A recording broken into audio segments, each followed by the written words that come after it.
Bismillahirrahmanirrahim. Lecture of General Science for 9th class. Today's our topic of discussion atmosphere की मुख्तलिफ तहें। आज हम atmosphere की मुख्तलिफ तहों के बारे में पढ़ेंगे। सबसे पहले हमें ये पता होना चाहिए कि एटमॉस्फेयर क्या है। तो ज़मीन के गिर्द गैसों का गुलाफ है जिसे एटमॉस्फेयर कहते हैं। ज़मीन के गिर्द गैसों का गुलाफ है जिसे एटमॉस्फेयर कहते हैं। अब उसमें कौन कौन सी गैसेस प्रेजेंट हैं, ये बात हमने कल भी की थी। Nitrogen gas, oxygen gas, carbon dioxide gas, इसी तरह से रेयर गैसेस वगैरह उसमें प्रेजेंट होती हैं। अब एटमॉस्फेयर को मुख्तलिफ तहों में डिवाइड किया गया है, मुख्तलिफ लेयर्स में डिवाइड किया गया है। और वो लेयर्स कौन कौन सी हैं, उनकी लेंथ कितनी है, उनकी बुलंदी कितनी है, ये हम आज देखेंगे। सबसे पहले हमारे पास एटमॉस्फेयर को 4 लेयर्स में डिवाइड किया गया है। फर्स्ट लेयर है हमारे पास ट्रोपोस्फेयर, सेकंड लेयर है स्ट्रेटोस्फेयर, थर्ड लेयर है मीजोस्फेयर और फोर्थ लेयर है थर्मोस्फेयर। सबसे पहले अगर हम बात करें तो हमारे पास ट्रोपोस्फेयर है। अगर हम इसकी बुलंदी की बात करें तो ये 18 किलोमीटर तक होती है। 18 किलोमीटर इसकी बुलंदी कितनी होती है? 18 किलोमीटर तक। अगर हम सतह ज़मीन से ऊपर इसे देखें कि ये कितनी बुलंद है तो इसकी बुलंदी 18 किलोमीटर तक होती है। अब जितनी भी गैसेस होती हैं, आबी बुखारात होते हैं, वो इस लेयर में प्रेजेंट होते हैं। और जितनी भी मौसम में तब्दीलियां आती हैं वो भी सब की सब इसी लेयर में होती हैं। नेक्स्ट अगर हम ऊपर देखें तो ट्रोपोस्फेयर से ऊपर की अगर हम तह को देखें तो वो हमारे पास स्ट्रेटोस्फेयर है। ट्रोपोस्फेयर से ऊपर कौन सी लेयर है? स्ट्रेटोस्फेयर। अगर हम इसकी बुलंदी की बात करें तो ये इसकी बुलंदी 50 किलोमीटर है, यानी सतह ज़मीन से इसकी बुलंदी 50 किलोमीटर तक होती है। 18 के बाद ऊपर से स्टार्ट होके 50 किलोमीटर तक हमारे पास स्ट्रेटोस्फेयर होती है। और स्ट्रेटोस्फेयर जो है इसकी एक ख़ास बात यह है कि इसमें ओजोन लेयर मौजूद होती है। स्ट्रेटोस्फेयर में ओजोन लेयर मौजूद होती है। ओजोन लेयर क्या है? ओजोन लेयर बेसिकली एक गैस की लेयर होती है। और वो गैस कौन सी होती है? ट्राई एटॉमिक ऑक्सीजन यानी O3, ये ओजोन लेयर होती है। और इसका फंक्शन क्या है? ये सूरज से आने वाली अल्ट्रावायलेट रेडिएशंस को, शुआओं को ज़मीन तक पहुंचने से रोकती है। ये ओजोन लेयर अल्ट्रावायलेट शुआओं को ज़मीन तक पहुंचने से रोकती है।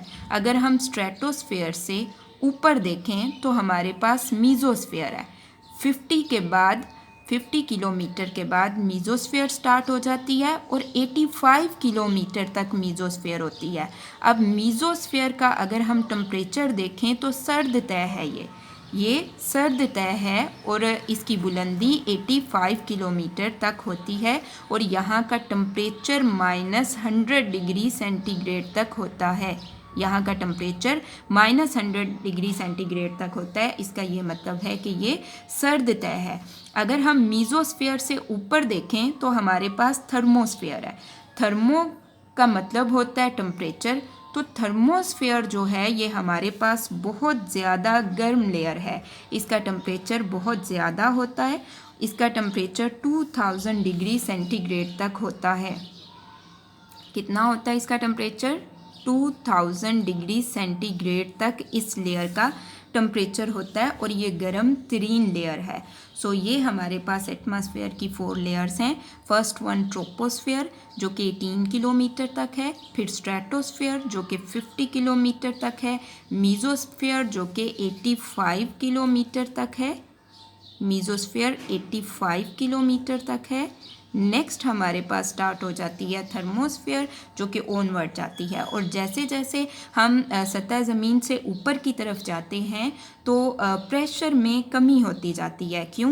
क्योंकि जैसे जैसे हम ऊपर मूव करते हैं गैसेस की कंसंट्रेशन कम हो जाती है। जैसे जैसे हम ऊपर मूव करते हैं तो गैसेस की कंसंट्रेशन कम हो जाती है, जिसकी वजह से प्रेशर में कमी हो जाती है। अब यहाँ से जो क्वेश्चंस बनते हैं वो आप नोट कर लें। क्वेश्चन नंबर 1 है ट्रोपोस्फेयर की तारीफ़ करें। ट्रोपोस्फेयर की तारीफ़ करें, तो इसके आंसर में आप ये लिखेंगे, यहाँ से यहाँ तक ये तय सतह ज़मीन से शुरू होकर 18 किलोमीटर की बुलंदी तक फैली होती है। हवा में मौजूद गैसों और आबी बुखारात की ज़्यादातर मिकदार इसी तय में पाई जाती है। हवाएं, आबो हवा और मौसम भी इसी तय में वाक़या होते हैं।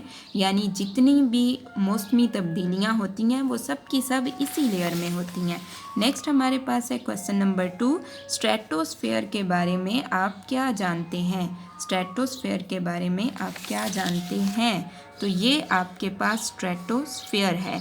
ये तय ट्रोपोस्फेयर से ऊपर वाक़या है और सतह ज़मीन से 50 किलोमीटर की बुलंदी तक पहुंचती है। जेट त्यारे इस तय के निचले हिस्से में परवाज़ करते हैं। स्ट्रेटोस्फेयर में एक ख़ास गैस मौजूद होती है जिसे ओजोन कहते हैं। ये जानदारों के लिए बहुत ज़रूरी है क्योंकि ये सूरज की नुकसानदेह अल्ट्रावायलेट शुआओं को ज़मीन पर आने से रोकती है। सो ये आपके पास स्ट्रेटोस्फेयर है। नेक्स्ट आपके पास है क्वेश्चन नंबर 3, मीज़ोस्फेयर और थर्मोस्फेयर में फ़र्क करें। मीज़ोस्फेयर और थर्मोस्फेयर में फ़र्क करें, तो ये आपके पास मीज़ोस्फेयर है। स्ट्रेटोस्फेयर से ऊपर और सतह ज़मीन से 85 किलोमीटर तक बुलंद एटमॉस्फेयर की तीसरी तह को मीज़ोस्फेयर कहते हैं। ये सर्द तह है जहाँ का टेम्परेचर -100 डिग्री सेंटीग्रेड तक होता है। ये मीज़ोस्फेयर है। नेक्स्ट ये आपके पास थर्मोस्फेयर है। ये एटमॉस्फेयर की सबसे ऊपर वाली और गर्म तरीन तह है। यहाँ टेम्परेचर 2000 डिग्री सेंटीग्रेड तक हो सकता है। तो क्वेश्चन नंबर 3 का आंसर आपके पास यहाँ से यहाँ तक है।